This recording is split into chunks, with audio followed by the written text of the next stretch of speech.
Excel Daily Dose, myself Dayanand, the day 28. I got day, month, and year.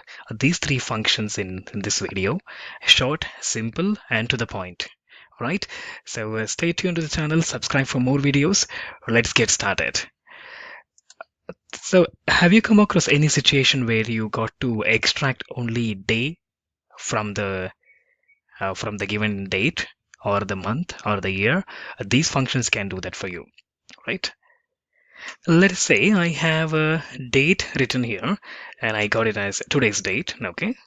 That is 2nd of January, and I would like to take out only the day from there. I can use day and refer to the date where it is. Refer to the date. It returns 2, which is today's second day of the month. Likewise, when I use month from this date, it is the first month, and when I choose year from this date, it is 2019.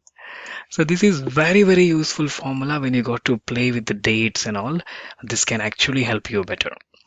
So you may not use all the three together. Based on your requirement, you can plan which one you want to take out. Likewise, we also have something called a week number, which we will see it in the next video. But yes, and best advantage of this, whenever this date changes, you can automatically see this changing.